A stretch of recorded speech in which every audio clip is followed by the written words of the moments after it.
Hello and welcome to Decoding the New Economy. Today I'm joined by Paul Mabray, the CEO and founder of Vintank. We're going to talk about social media, the wine industry, and how the entire wine industry has been changed by digital technologies. Paul, it's a pleasure to be here. Hey, thanks for taking the trip. I appreciate it. Thank you very much. No worries. So let's kick off first with exactly what Vintank is. So we are like mission control for all of social media, combining social listening, social media management, and social CRM all into one platform. So it's the one-stop engagement platform for the wine industry. Right, it strikes me with the wine industry that it's been pretty poor on picking up on social, despite the fact it's very much a social industry in itself. No, I think every industry is stuck with social. I think that's not exclusive to the wine industry, but it is particularly evident with the wine industry. And I think that's completely attributed to the fact that the wine industry is the last industry that's not been majorly changed by the internet. You look at hotels with Expedia.com, sure. You look at restaurants with Yelp or OpenTable. The wine industry has not had a catalyst like that yet. But it is changing. Yeah. Do you think that's to do with the demographics of the people, the consumers in the wine industry, that there may be a bit of an older group that aren't quite as digital savvy as some of the other markets? I think it has to do, it's not a one single answer, that's what makes it complex. It's like a Rubik's Cube of problems. So you can start with the demographics of the consumer, age skewing older, right? But that's changing very quickly as Gen X moves quickly into that, which is digitally savvy. You can attribute it to the fact the industry is very fortunate, especially even during recessions, wine consumption grows, right? So there's that piece of it. You can go on with the fact that our labor force is not really adept. You know, we actually pay lower wages, kind of like Hollywood. We have a lot of that. Everyone wants to work in the wine industry, so we don't pay the best wages, so the best talent doesn't stay. God, there's just so many.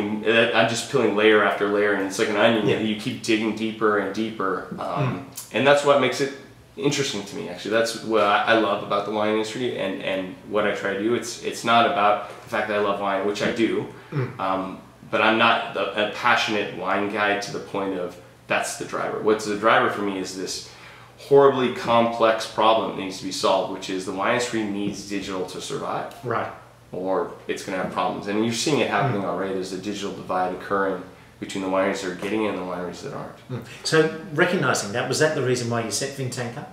Vintank is my second foray into the wine industry. Actually, I was, well, as an entrepreneur, my first one was called Inertia Beverage Group, which was the first e-commerce SaaS for the wine industry. It's now called Wine Direct. It's one of the only 3 successful B2B digital companies in history in the wine industry. So, Wine Direct, Vintank, and another company. So I'm very proud that I own 2 of the 3, or I've contributed to 2 of the 3. But when I left Inertia, I felt that I hadn't solved that problem yet. I felt that I hadn't been that catalyst for change. Even though we were the first, the father of winery e-commerce, I guess, I didn't feel like I'd made that difference yet. Now that ties into another question I was going to ask you about. You've described yourself as a unicorn in the wine industry. What's the story behind that?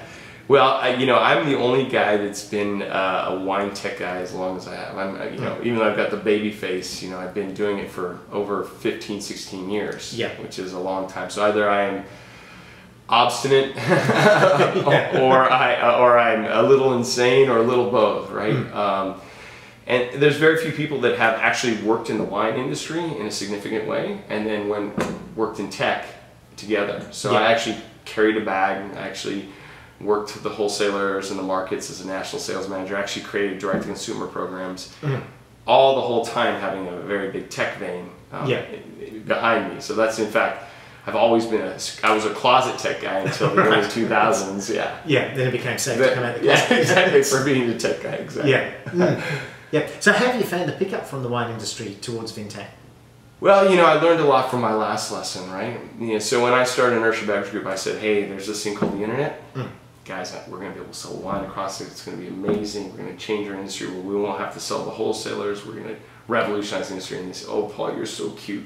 That internet thing, it's going to be gone in a couple of years. And, you know, we banged on doors and we kind of force-fed e-commerce through, and we taught the industry how to sell online. I mean, they didn't even know what an email blast was or an email campaign.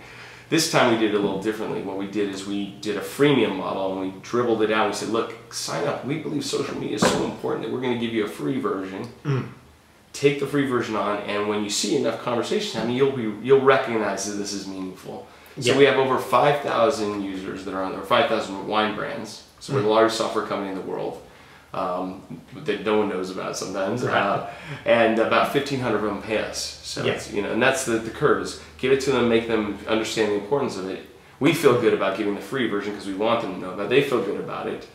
And that's what's really kind of led to dominance. So there's still a lot of work to be done. We don't spend money on marketing. Everything we spend our money on is education and customer service. That's all we spend our money on, which is an interesting kind of model, I guess. Now, it's interesting with the freemium model too in the B2B space, because traditionally we think of freemium working in the B2C space, but B2B, usually there's upfront charges straight up. So it's a very different way that you have to do freemium and B2B. So freemium B2C, the mass adoption, even like you look at it in Evernote, that tiny fraction that actually pay because so many people have it makes it a profitable company. Or Box or Dropbox or any of these companies.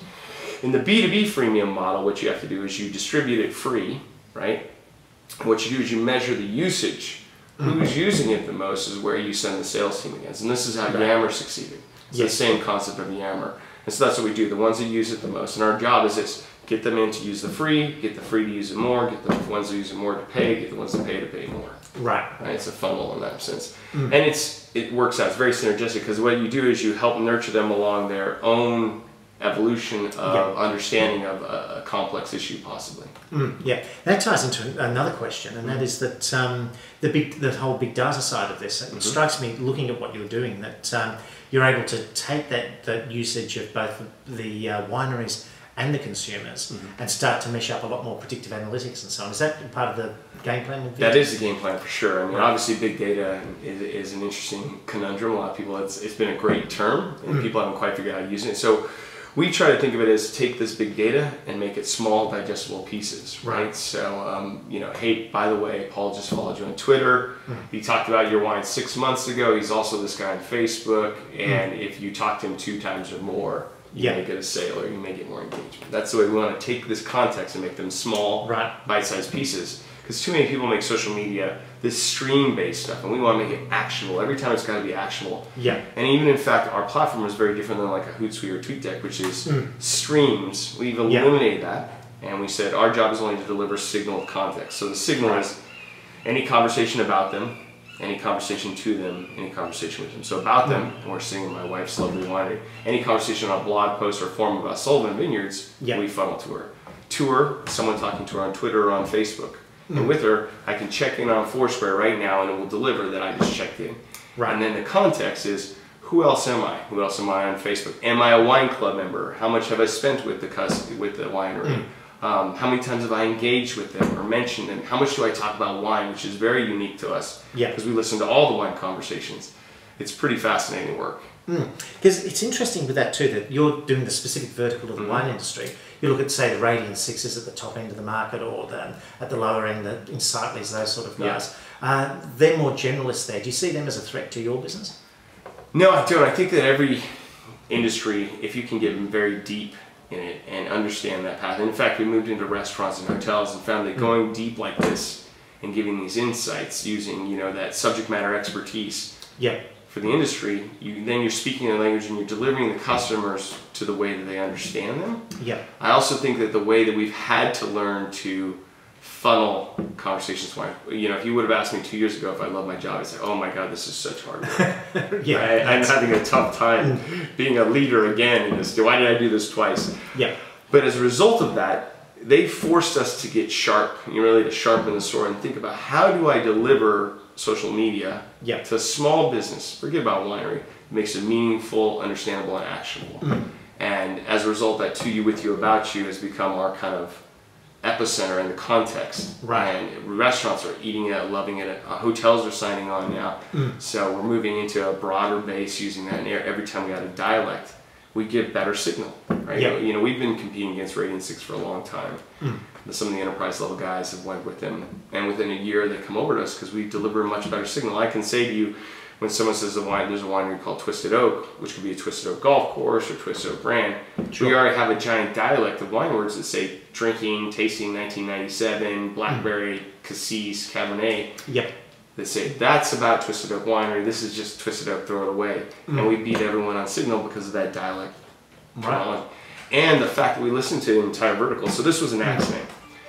Both James and I, James is the CTO, we said, when we first started social listening, we said, look, let's not just listen to keywords like Radian 6. Let's listen to every word in the industry. And it was called vertical listening at the time. Now it's called interest graph listening.